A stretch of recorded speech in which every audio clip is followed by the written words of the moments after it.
Bonsoir à tous. À la une de ce journal, la survie politique du SDF se pose avec acuité au Cameroun.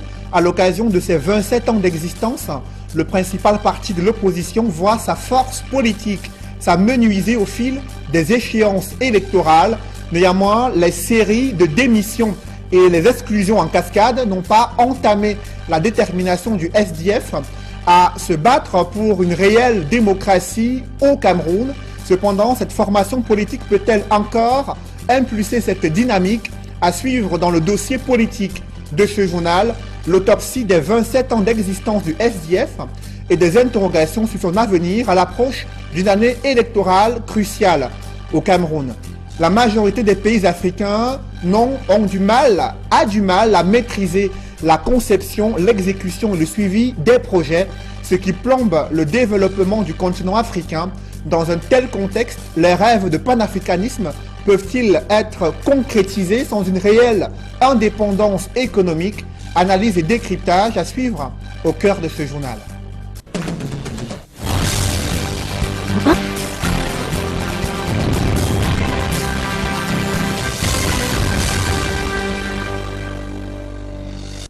Merci de suivre cette édition complète de l'information sur Equinox Télévision. En 27 ans d'existence, le SDF, le principal parti de l'opposition, a vu sa force politique s'amenuiser au fil des échéances électorales, parti d'une quarantaine de députés, une soixantaine de mairies. Dans les années 90, le SDF a perdu plus de la moitié de ses sièges à l'Assemblée nationale et compte à peine une vingtaine de mairies. Entre exclusion et démission en cascade de certains cadres influents, un diagnostic établit un mal-être qui n'entame pas pour autant la détermination des actuels dirigeants du SDF à construire une réelle démocratie au Cameroun. Reportage, Flavien Vallondongo. Cela fait 27 ans que le Social Democratic Front, SDF, existe comme parti politique au Cameroun. La formation politique qui a ébloui le peuple à sa naissance a réussi à placer la barre haute lors de sa première participation à l'élection présidentielle, c'était en 1992. Cette année-là, Nidjon Frondi a récolté officiellement 35,9% de voix, juste derrière Paul Biya, vainqueur de l'élection avec 38%. 27 ans après la création du Parti de la Balance, beaucoup d'eau a coulé sur le navire conduit par Nidjon Frondi. La preuve, parti de 43 députés à l'Assemblée nationale et 63 maires en 1997, au fil des ans, le Social Democratic Front perd progressivement du terrain. En 2002, lors des législatives et municipales du 30 juin et 15 septembre, le parti de Frondi a remporté 22 sièges seulement sur 180 places à l'Assemblée nationale. Plus grave, lors du double scrutin législatif et municipal de 2007, le Social Democratic Front a sérieusement reculé face au RDPC et même dans son propre fief dans le nord-ouest où il n'a enregistré que 11 élus sur 20, un seul dans la région de l'Ouest Cameroun. En 2013, il parvient au bout des efforts à construire un groupe parlementaire au terme des législatives et municipales de cette année-là, avec 18 députés à l'Assemblée nationale. Le bilan semble médiocre au bout de 27 années comme leader des partis politiques de l'opposition au Cameroun. À ce jour, le Social Democratic Front compte 18 députés à l'Assemblée nationale et une vingtaine de maires sur l'ensemble du pays. Cette chute n'est pas que sur le plan politique. Le parti politique qui n'a à sa tête que Nidjon Frondi depuis sa création a aussi connu des cas de défection au plus haut niveau. Ben Mouna, Charlie Gabriel Mbok, Basil Kamdom, pour ne citer que ces derniers, ont quitté le parti politique de Nidjon Frondi parce que frappés par l'article qualifié de coupe-gorge, le 8-2. En 27 années d'existence, le parti de Nidjon Frondi a vu partir 4 secrétaires généraux, tous quelque peu exaspérés par l'attitude qualifiée d'inappropriée de Nidjon Frondi. Le dernier cas en date étant la démission d'Elisabeth Tamandjong en février 2015. Le Parti de la Balance, qui célèbre son 27e anniversaire ce 26 mai 2017, devrait revoir son fonctionnement, car selon des observateurs, le Social Democratic Front est en perte de vitesse.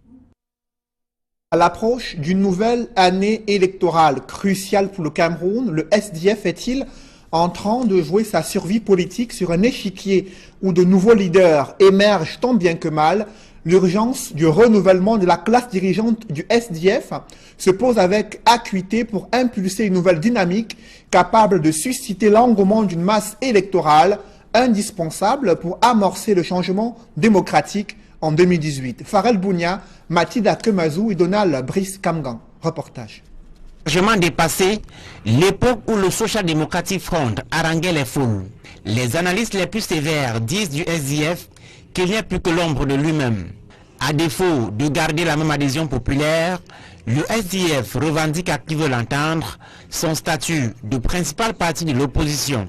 Pourtant, à moins d'un an d'une échéance électorale multiple au Cameroun, les défis qui se présentent à l'opposition de façon globale sont les mêmes que doit relever le parti de la balance. En bonne place, le renouvellement du leadership politique. À 76 ans sonnés, ni John Frundi reste l'éternel président fondateur. Nous remplacerons Frundi par les élections sauf s'il démissionne. S'il démissionne, oui, mais s'il ne démissionne pas, nous pouvons le changer. Vous voulez que nous commettions du parricide au SDF? Non, c'est pas dans nos stratégies de conquête et de dévolution de pouvoir, non. Nous croyons encore naïvement à la primauté du droit et de la démocratie. Depuis 2011, l'espace politique national s'est recomposé avec l'entrée en scène de nouvelles énergies politiques. Le SDF tient-il compte de ces évolutions? Nous sommes dans la stratégie d'une alliance de travail d'abord. C'est-à-dire qu'il faut qu'on s'entende sur des objectifs concrets pour préparer 2018. C'est le code électoral, c'est les stratégies de lutte contre la fraude. Ensuite, dans cette alliance-là, au bout du compte, on arrivera facilement à régler le problème du candidat unique ou du candidat consensuel. Pour le Cameroun's People Party, le réveil populaire est le combat le plus urgent de l'heure. Tout revient au peuple, c'est le peuple qui est l'arbitre. Et le peuple doit donc se lever parce que ses intérêts ne sont pas pris en compte dans la façon dont le pays est géré et dit frapper du poing sur la table pour dire ça suffit. À côté du système électoral controversé, l'émiettement de l'opposition est également connu comme une barrière sur la route de 2018. La société civile dit travailler a suscité l'intérêt des citoyens pour la chose politique. Mettons à chaque fois des dispositifs sur pied parce que l'une des réalités aussi qui manque au Cameroun, ce sont des cadres de concertation, de dialogue où les populations peuvent se réunir pour discuter, échanger sur leurs problèmes afin de voir comment est-ce qu'ils peuvent remédier à cela. Les acteurs du jeu électoral étant ainsi connus, chacun devra pleinement jouer sa carte. Ces questions sur l'avenir politique du SDF et les enjeux électoraux de 2018 pourraient être à l'ordre du jour du prochain comité exécutif national du SDF prévu le week-end prochain à Bamenda. Selon le secrétaire général du SDF, le NEC sera élargi aux députés, maires élus SDF, mais aussi les ministres du shadow cabinet. Dans le reste de l'actualité, le commissariat du 11e arrondissement à Douala a mis la main sur un gang de présumés malfrats qui sémaient la terreur dans le 3e arrondissement de Douala. Des précisions avec Gladys Sidier dans ce reportage. Les populations de leur baba peuvent pousser un ouf de soulagement. Les deux individus appréhendés ont pendant plusieurs mois semé la terreur dans ce quartier de Douala 3e. Le chef de gang, Kodok Bernard, âgé de 45 ans, et son compère, Ndiki Luc, âgé de 36 ans, étaient spécialisés dans les agressions et cambriolages de domicile. Ils sont tombés dans les filets des éléments du 11e arrondissement dans la nuit du 24 au 25 mai. On dit toujours que 90 jours pour voir, un seul jour pour patron. Nous sommes très fiers comme ils sont arrêtés. Tout à fait normal. Nous ne pouvons que apprécier, n'est-ce pas, les efforts qui ont été, que nous voyons par ces autorités-là et que ça continue. À ce moment-là, le quartier ne peut être qu'en sécurité. Nous ne pouvons que nous réjouir. Les infortunés qui avaient en leur possession 2 armes à feu, une cagoule et un tournevis sont des repris de justice. C'est un ami qui m'a fait comprendre qu'il avait son arme. Donc il est arrivé ici à Douala. Il a demandé de chercher une personne qui pouvait me mettre en contact avec lui. Donc j'ai appelé un certain Guidjoul. Donc Guidjoul, dans la soirée, là, Guidjoul est venu, il a causé avec lui, ils ont discuté. On a essayé de faire les tours, bon, on n'a rien eu, on est rentré à la maison, Guidjoul a dit, il a enlevé 1000 francs, il nous a donné, il a dit que le matin on doit se revoir. C'est là où le matin, on revient, on se revoit au niveau du bar de Baba là. Il a atteint de discuter avec M. Bernard. Donc c'est là où on traverse, on s'assoit au bar pour boire une bière. Subitement, on voit la voiture de la police venir nous interpeller. Je sortais de la prison pour braconnage et pointe de l'Ivoire à l'est.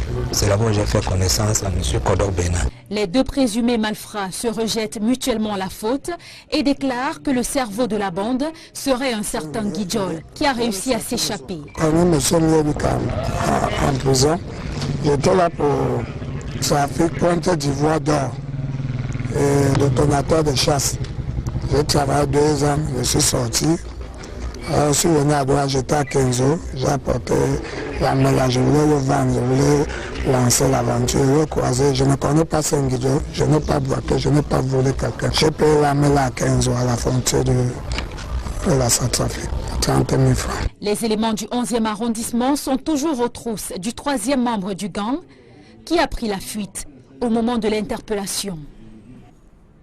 En bref, à présent, les images d'un incendie qui a failli coûter la vie à un bébé dans le domicile de ses parents, situé dans le 3e arrondissement de Douala. L'intervention des populations a permis de sauver in extremis l'enfant des flammes qui se dégagent de cette maison située à Bilongué, dans le 3e arrondissement de Douala. Tout est parti en fumée dans cette maison. Le propriétaire était absent. Selon des témoins, l'origine de l'incendie reste inconnue. À quelques jours du baccalauréat, la pression monte chez des candidats. Ils sont partagés entre le stress et le doute de leur niveau de préparation face aux épreuves qu'ils doivent affronter dès la semaine prochaine. Reportage Kate Diarra. Il est 11 h lorsque nous franchissons le portail du lycée bilingue de Daedo. Dans la cour de l'établissement, les élèves vont et viennent comme en 1 heure de pause. Pourtant, il n'en est rien. Au-delà de la cour, à l'étage des terminales, l'ambiance qui nous accueille est tout autre. Quelques élèves en tenue et en civil sont présents, soit en groupe, soit tout seuls, pour lancer dans leur cahier le dernier coup d'œil qui sauve. Ici, qu'on soit tome, c'est-à-dire redoublant ou pas, les sentiments sont les mêmes, à savoir un peu de peur, mêlée à de l'assurance. J'ai repris l'année passée. La température à 37, j'attends, je vais affronter comme ça viendra. Et pour l'instant, on essaie de gérer le stress. Le stress est là, l'adrénaline ne fait que monter, mais... Je me sens pour le moment bien. En fait, j'ai hâte de composer.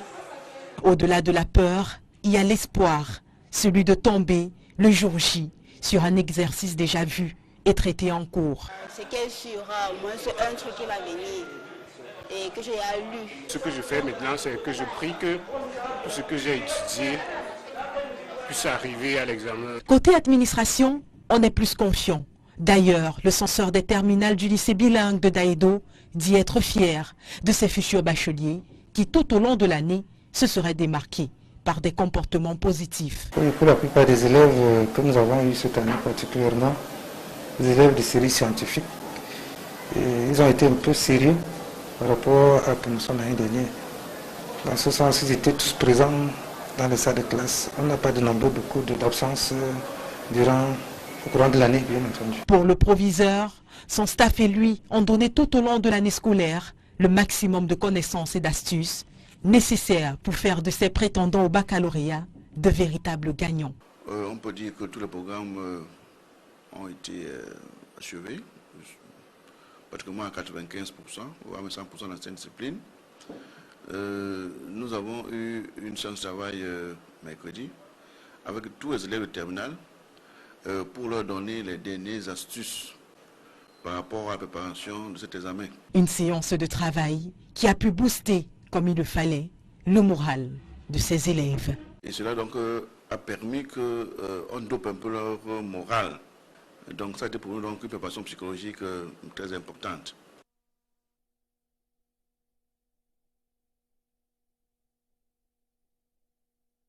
Pamdongo peut-il relever le défi de l'amélioration du système éducatif en Afrique? Le ministre camerounais de l'enseignement supérieur vient d'être porté à la tête du Conseil africain et malgache de l'enseignement supérieur. Cependant, les ambitions de cette institution se heurtent aux difficultés financières. Emmanuel Diop et Marcelin Gansop. Ce n'est pas exagéré que de dire que l'accouchement des résolutions de la 34e session du Conseil des ministres du CAMES a été difficile. Après plus de 7 heures de huis clos, c'est aux premières heures de vendredi, peu après minuit, que la presse a enfin eu du grain à moudre. À savoir que le professeur Jacques Famdongo a été porté à la présidente tournante du Conseil africain et malgache de l'enseignement supérieur. Il fallait résoudre certains problèmes, notamment au niveau de la gouvernance administrative, financière et managériale. Ceci a été fait. Il fallait élire un nouveau secrétaire général du CAMES. Ça a été fait également. Le professeur Mbachi Bertrand a été réélu dans ses fonctions. Je tiens à remercier mon prédécesseur, le ministre sénégalais de l'enseignement supérieur et de la recherche, le professeur Marie Théo Nian, qui m'a transmis le flambeau ici à Yaoundé pour 2 ans. Passé le temps de l'euphorie, le nouveau président du CAMES se fixe pour défi suprême de lui insuffler une nouvelle dynamique afin qu'il relève les défis d'un enseignement supérieur de qualité porté vers le développement du continent africain. Nous allons nous atteler à revigorer le CAMES pour que le CAMES garde sa crédibilité, sa lisibilité, sa traçabilité à travers le monde. Parce qu'il faut que nos universités soient de plus en plus compétitives, donc de l'assurance qualité, de la professionnalisation des enseignements, y compris les enseignements facultaires et de l'employabilité. Il faut que nos diplômés trouvent des emplois, non pas des emplois précaires, mais des emplois sécurisés et des emplois pertinents. Mais d'un exercice à un autre, le CAMES a toujours du mal à résoudre l'épineuse question du financement de ses activités. Certes, les cotisations viennent de manière parcimonieuse. Certains États ont des arriérés, d'autres n'en ont pas, d'autres payent normalement leurs contributions. Mais je dois dire que le budget qui est équilibré à plus de 4 en recettes et en dépenses, à plus de 4 milliards de francs CFA, ne souffre d'aucun dysfonctionnement. Les travaux de la 34e session du Conseil des ministres du CAMES se sont achevés en beauté avec la remise des distinctions honorifiques. Nous vous faisons commandeur de l'ordre. Le professeur Jacques Famdongo a été fait commandeur de l'ordre international de palme académique du CAMES. Je vous le disais en titre, la majorité des pays africains n'a aucune maîtrise des outils et techniques de management des projets, ce qui plombe le développement économique du continent. Des experts internationaux pour changer la donne sont venus à Yaoundé former des opérateurs économiques et des gestionnaires publics. C'est à la faveur de la première conférence panafricaine sur le management des projets. Élisée Bogba et Ike Cyril. Une conférence panafricaine sur le management des projets, de quoi attirer du beau monde au Palais des Congrès de Yaoundé. La plateforme est dédiée à l'acquisition et au transfert en Afrique des meilleures technologies de management de projets reconnues au plan international. Vous avez 3 ordres en général de classification. Vous avez les connaissances, vous avez les savoir-faire et vous avez les savoir-être. Les délégués vont découvrir quelles sont les normes professionnelles qui existent dans la discipline de management de projet et comment accéder à ces normes. Ensuite, quels sont les profils de carrière qui en fait existent dans la discipline. Et comment est-ce que les universités peuvent profiler leurs programmes de formation pour être plus à même d'offrir des produits compétitifs sur le marché, c'est-à-dire des gars qualifiés. Les délégués en 3 jours pourront donc, si vous voulez, connaître réellement à la fin comment on peut acquérir, mettre en place une méthodologie de management de projet dans une organisation. Plus concrètement, la conférence vise à terme de booster le développement économique de l'Afrique par un management adéquat des projets. Tous les plans de développement, toutes les stratégies de développement se traduisent sur le terrain par les projets et les programmes.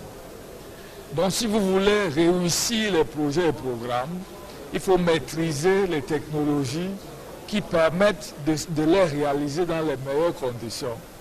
Et c'est pour ça que nous disons que cette discipline est sur le chemin critique de la transformation économique. Parce que si vous avez des projets qui échouent ou des usines qui ne marchent pas, c'est parce que le management des projets fait défaut, quoi. Vous voyez, la sélection des projets a été mauvaise, le montage de ces projets est mauvais, et forcément, ce qu'on délivre comme usine ou route ou infrastructure, ça ne peut être que peu performant et donc devenir des éléphants blancs. Nous voulons changer, vous voyez, cette image. Au palais des congrès de Yaoundé, des stands d'exposition sont ouverts au public, tandis que des experts venus de différents pays appellent à une prise de conscience sur le rôle des technologies de management de projets dans le processus d'industrialisation et de transformation économique et sociale de l'Afrique. Dans un tel contexte, comment l'Union africaine peut-elle concrétiser ses rêves d'indépendance et de panafricanisme sans une réelle autonomie financière? Plus d'un demi-siècle après sa création, l'institution panafricaine survit grâce au financement extérieur, lequel conditionne souvent ses prises de décision sur l'avenir sociopolitique et économique du continent. Explication dans ce reportage signé Gizogo. 54 ans après sa naissance, le 25 mai 1963 à Addis Abeba en Éthiopie, l'Organisation de l'Unité africaine OUA, devenue depuis 1999 Union africaine, traîne le boulet de la question de son indépendance financière, voire de son indépendance tout court. 90% du budget programme de l'Union africaine est financé par les partenaires extérieurs, en tête desquels se trouve l'Union européenne ou alors la Chine et d'autres pays. Le budget de fonctionnement, en revanche, est tenu par un certain nombre de pays africains qu'on appelle les poids lourds africains. C'est l'Algérie, c'est la Libye, c'est la République sud-africaine ou alors le Nigeria. Il existe pourtant des pistes pour sortir de cette dépendance, lesquelles ont d'ailleurs déjà été envisagées par l'Union africaine sans pour autant être mises en pratique. C'est une question de volonté politique. Depuis 2008, la Commission de l'Union africaine avait commis des experts pour élaborer ce qu'ils ont appelé donc, les ressources alternatives de financement de l'Union africaine. 3 ont été retenus comme étant pertinentes par la Commission de l'Union africaine. La taxe sur les billets d'avion, la taxe sur les hôtels, la taxe sur la police d'assurance. L'arrivée d'un nouveau duo à la tête de cette organisation, le Guinéen Alpha Condé à la présidence et le Tchadien Moussa Faki Mahamat à la commission, a suscité quelques espoirs pour plus d'indépendance. C'est dans ce sens que la sortie d'Alpha Condé devant François Hollande, martelant que l'Afrique est majeure, a été unanimement saluée. Mais il faudra bien plus pour les Africains mettre la main dans la poche pour sortir l'argent et ne plus subir aucun diktat.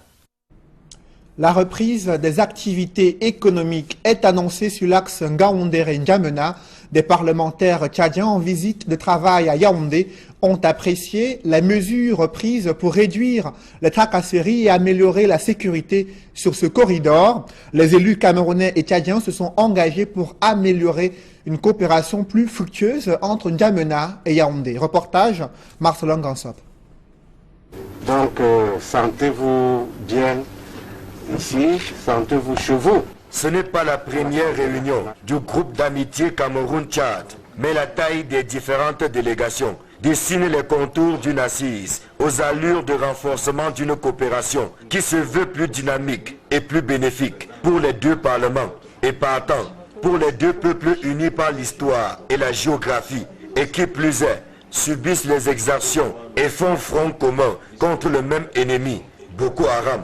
Rassurer nos deux peuples après les violentes attaques que nous avons subies, le peuple camerounais et tchadien, par le secteur Boko Haram.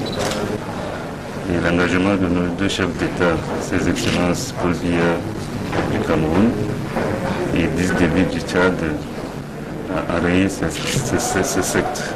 Et le 3e vice-président de l'Assemblée nationale du Tchad de rassurer les opérateurs économiques camerounais de ce que les activités peuvent reprendre leur cours normal sur le corridor Gaoundéré-Djamena. Les forces de défense et de sécurité du Cameroun et du Tchad ont nettoyé les différentes poches, bien que l'ennemi est diffus, mais nous sommes la preuve que la sécurité règne dans le nord du Cameroun et que les opérateurs économiques peuvent désormais prendre le corridor Gaoundéré-Djamena et faire en sorte que nos deux peuples puissent reprendre les activités économiques. On regarde tout qu'a subi nos économies suite aux baisses de revenus du pétrole.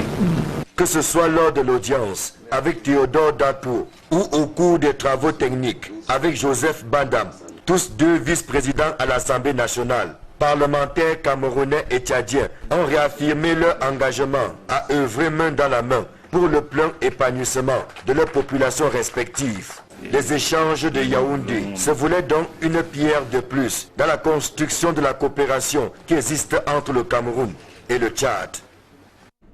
Le salon de l'action gouvernementale, rebaptisé la vitrine du Cameroun, est prévu du 25 au 30 juillet 2017 à l'esplanade du Musée national à Yaoundé.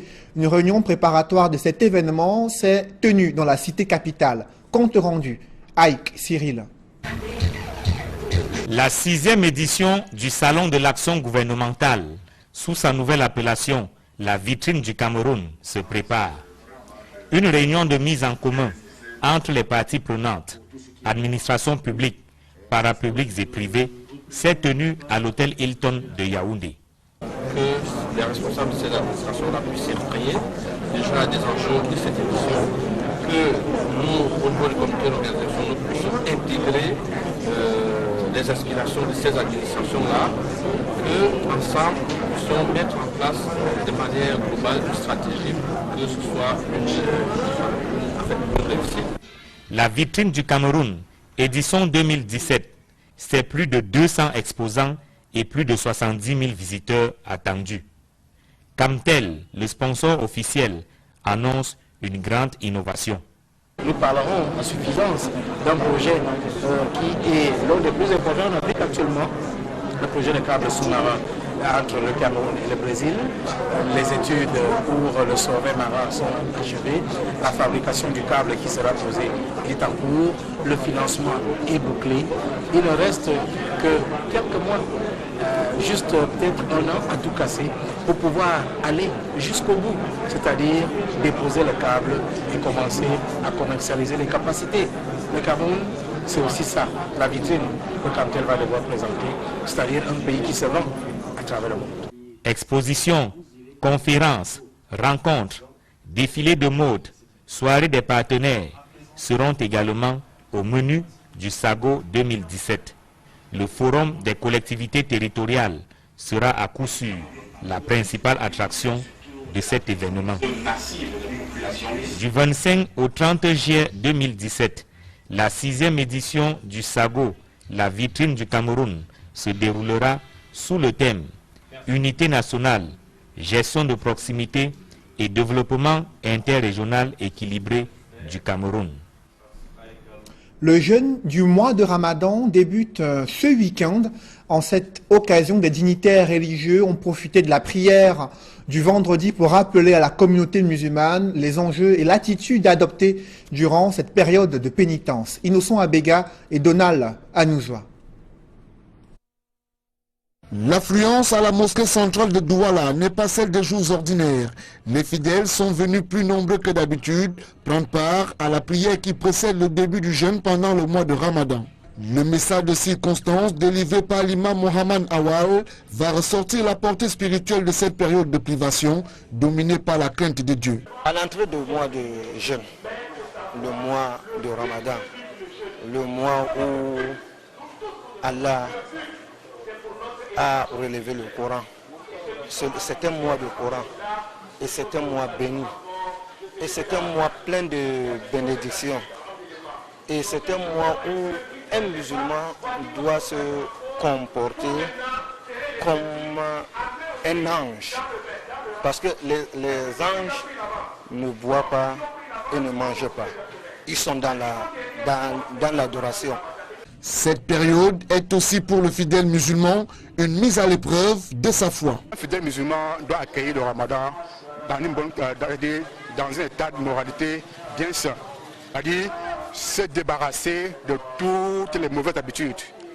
Se débarrasser de toutes les mauvaises habitudes et prendre une nouvelle habitude. C'est comme de renaître de nouveau. Et puis éviter les mauvaises fréquentations, des trucs comme le WhatsApp, les Facebook, qui vont envoyer des images obscènes qui vont affecter votre moralité. Chaque année, au mois de Ramadan, les musulmans jeûnent de l'aube jusqu'au coucher du soleil. Il a très vite franchi le pas du football au golf. Issa Hayatou était ce matin au siège de la Fédération camerounaise de golf. Le nouveau président du conseil d'administration de l'Académie nationale de football est allé partager son expérience sur le management sportif avec les responsables de la FECAL Golf, lui qui a dirigé pendant plusieurs décennies la Confédération africaine de football, mais aussi actuellement vice-président d'honneur de la Fédération internationale de football et association. Issa Hayatou a profité de cette visite pour évoquer son éviction de la Confédération africaine de football, mais aussi se prononcer sur sa récente nomination comme PCA de l'Académie nationale de football. Je vous propose de l'écouter. Je suis très honoré par l'acte que le chef de l'État a posé en ma personne. Vous savez, je venais d'Addis Abeba où j'ai été remercié pour être franc, mais le décret que le chef de l'État a signé m'a fait oublier complètement cet échec d'Addis Abeba. Donc je suis fier et je profite de votre micro pour pouvoir remercier encore une fois de plus et le président qui m'a invité à son siège et le chef de l'État qui m'a mis à ce niveau. Vous avez suivi Issa Hayatou, récemment nommé président du conseil d'administration de l'Académie nationale de football au Cameroun. Mesdames, Messieurs, c'est la fin de ce journal. Ne manquez pas le grand rendez-vous de l'économie juste après cette édition du 20h consacrée à l'analyse des privatisations au Cameroun, mais aussi celle des entreprises publiques et leur performance. Faut-il privatiser?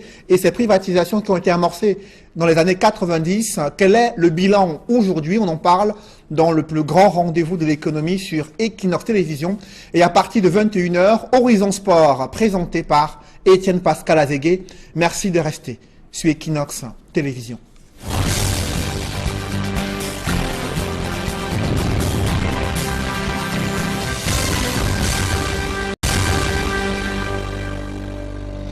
Bonsoir à tous. À la une de ce journal, la survie politique du SDF se pose avec acuité au Cameroun. À l'occasion de ses 27 ans d'existence, le principal parti de l'opposition voit sa force politique s'amenuiser au fil des échéances électorales. Néanmoins, les séries de démissions et les exclusions en cascade n'ont pas entamé la détermination du SDF à se battre pour une réelle démocratie au Cameroun. Cependant, cette formation politique peut-elle encore impulser cette dynamique? À suivre dans le dossier politique de ce journal, l'autopsie des 27 ans d'existence du SDF et des interrogations sur son avenir à l'approche d'une année électorale cruciale au Cameroun. La majorité des pays africains a du mal à maîtriser la conception, l'exécution et le suivi des projets, ce qui plombe le développement du continent africain. Dans un tel contexte, les rêves de panafricanisme peuvent-ils être concrétisés sans une réelle indépendance économique? Analyse et décryptage à suivre au cœur de ce journal.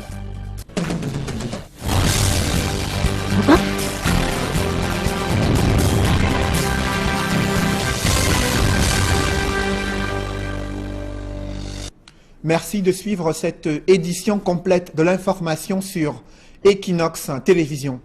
En 27 ans d'existence, le SDF, le principal parti de l'opposition, a vu sa force politique s'amenuiser au fil des échéances électorales, parti d'une quarantaine de députés, une soixantaine de mairies dans les années 90. Le SDF a perdu plus de la moitié de ses sièges à l'Assemblée nationale et compte à peine une vingtaine de mairies entre exclusion et démission en cascade de certains cadres influents, un diagnostic établit un mal-être qui n'entame pas pour autant la détermination des actuels dirigeants du SDF à construire une réelle démocratie au Cameroun. Reportage, Flavien Valodongo. Cela fait 27 ans que le Social Democratic Front, SDF, existe comme parti politique au Cameroun. La formation politique qui a ébloui le peuple à sa naissance a réussi à placer la barre haute lors de sa première participation à l'élection présidentielle, c'était en 1982. On se revoit au niveau du bar de l'Obabala. Il a atteint de discuter avec M. Bernard. Bon, c'est là où on traverse, on s'assoit au bar pour boire une bière. Subitement, on voit la voiture de la police venir nous interpeller. Je sortais de la prison pour braconnage et pointais de les voir à l'est. C'est là-bas où j'ai fait connaissance à M. Kodok Bernard. Les deux présumés malfrats se rejettent mutuellement la faute et déclarent que le cerveau de la bande serait un certain Guidjol qui a réussi à s'échapper. Quand nous me sommes en prison, j'étais là pour trafic Pointe d'Ivoire d'or et le donateur de chasse. J'ai travaillé 2 ans, je suis sorti. Je suis venu à droite, j'étais à 15 ans, j'ai apporté la mélange, je voulais le vendre, je voulais lancer l'aventure, le croiser. Je ne connais pas Saint-Guidjo, je n'ai pas bloqué, je n'ai pas volé quelqu'un. J'ai payé la mélange à 15 ans à la frontière de la Centrafrique, 30 000 francs. Les éléments du 11e arrondissement sont toujours aux trousses du 3e membre du gang qui a pris la fuite au moment de l'interpellation. En bref, à présent, les images d'un incendie qui a failli coûter la vie à un bébé dans le domicile de ses parents, situé dans le 3e arrondissement de Douala. L'intervention des populations a permis de sauver in extremis l'enfant des flammes qui se dégagent de cette maison située à Bilongué dans le 3e arrondissement de Douala. Tout est parti en fumée dans cette maison. Le propriétaire était absent. Selon des témoins, l'origine de l'incendie reste inconnue. À quelques jours du baccalauréat, la pression monte chez des candidats.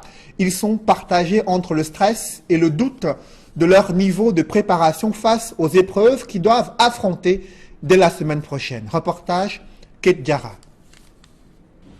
Il est 11 h lorsque nous franchissons le portail du lycée bilingue de Daedo.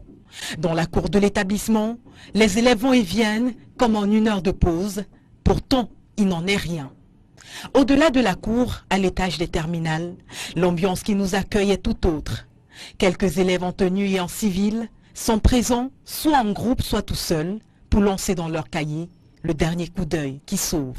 Ici, qu'on soit tome, c'est-à-dire redoublant ou pas, travailler à susciter l'intérêt des citoyens pour la chose politique. Mettons à chaque fois des dispositifs sur pied parce que l'une des réalités aussi qui manque au Cameroun, ce sont des cadres de concertation, de dialogue où les populations peuvent se réunir pour discuter, échanger sur leurs problèmes afin de voir comment est-ce qu'ils peuvent remédier à cela. Les acteurs du jeu électoral étant ainsi connus, chacun devra pleinement jouer sa carte.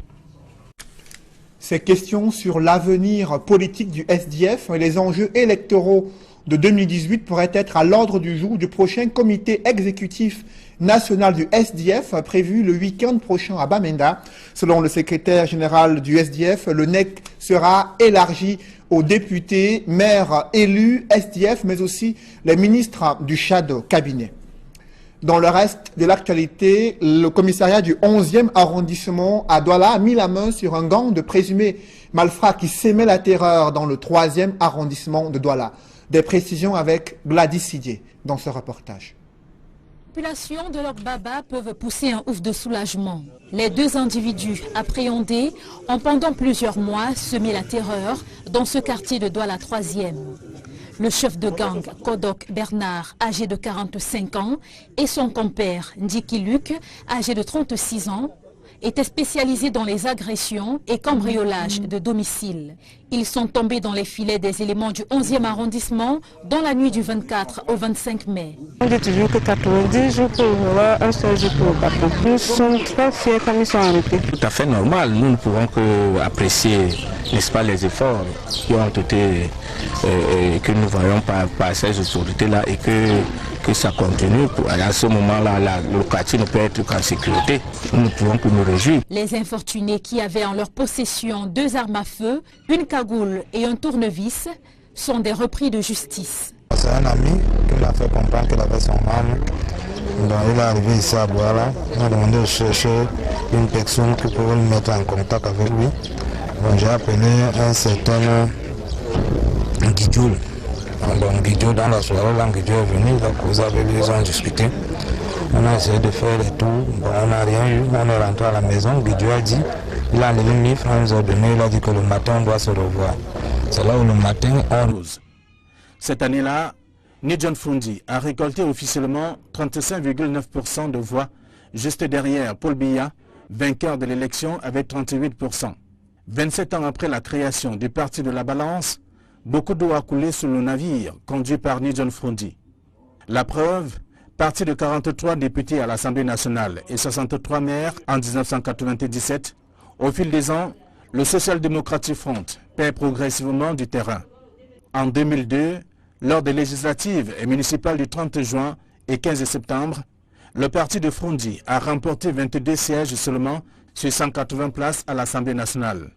Plus grave, lors du double scrutin législatif et municipal de 2007, le Social Democratic Front a sérieusement reculé face au RDPC et même dans son propre fief dans le nord-ouest, où il n'a enregistré que 11 élus sur 20, un seul dans la région de l'Ouest Cameroun. En 2013, il parvient au bout des efforts à construire un groupe parlementaire au terme des législatives et municipales de cette année-là, avec 18 députés à l'Assemblée nationale. Le bilan semble médiocre au bout de 27 années comme leader des partis politiques de l'opposition au Cameroun. À ce jour, le Social Democratic Front compte 18 députés à l'Assemblée nationale et une vingtaine de maires sur l'ensemble du pays. Cette chute n'est pas que sur le plan politique. Le parti politique qui n'a à sa tête que Nidjon Froundi depuis sa création a aussi connu des cas de défection au plus haut niveau. Ben Mouna, Charlie Gabriel Mbok, Basile Kamdoum, pour ne citer que ces derniers, ont quitté le parti politique de Nidjon Froundi parce que frappés par l'article qualifié de coupe-gorge, le 8-2.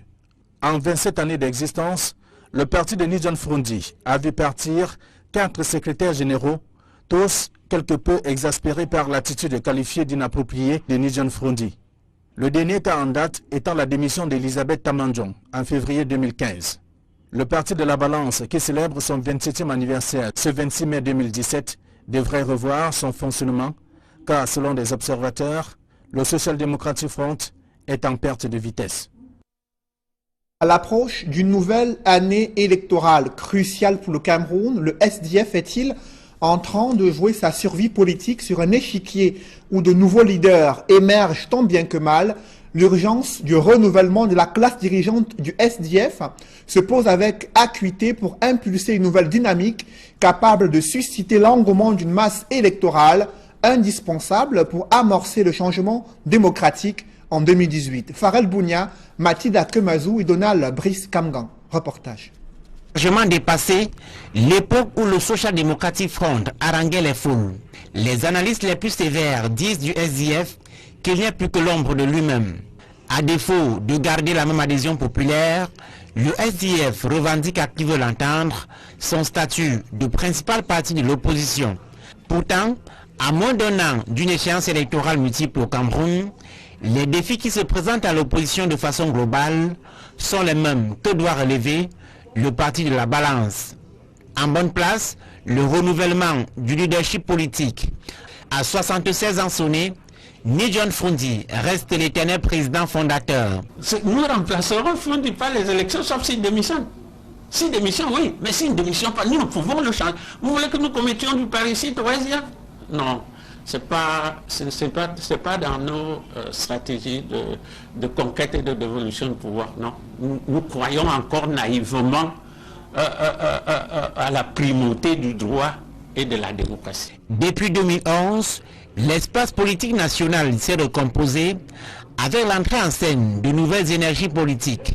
Le SDF tient-il compte de ces évolutions? Nous sommes dans la stratégie d'une alliance de travail d'abord. C'est-à-dire qu'il faut qu'on s'entende sur des objectifs concrets pour préparer 2018. C'est le code électoral, c'est les stratégies de lutte contre la fraude. ensuite, dans cette alliance-là, au bout du compte, on arrivera facilement à régler le problème du candidat unique ou du candidat consensuel. Pour le Cameroun's People Party, le réveil populaire est le combat le plus urgent de l'heure. Tout revient au peuple, c'est le peuple qui est l'arbitre. Et le peuple doit donc se lever parce que ses intérêts ne sont pas pris en compte dans la façon dont le pays est géré et dit frapper du poing sur la table pour dire ça suffit. À côté du système électoral controversé, l'émiettement de l'opposition est également connu comme une barrière sur la route de 2018. La société civile dit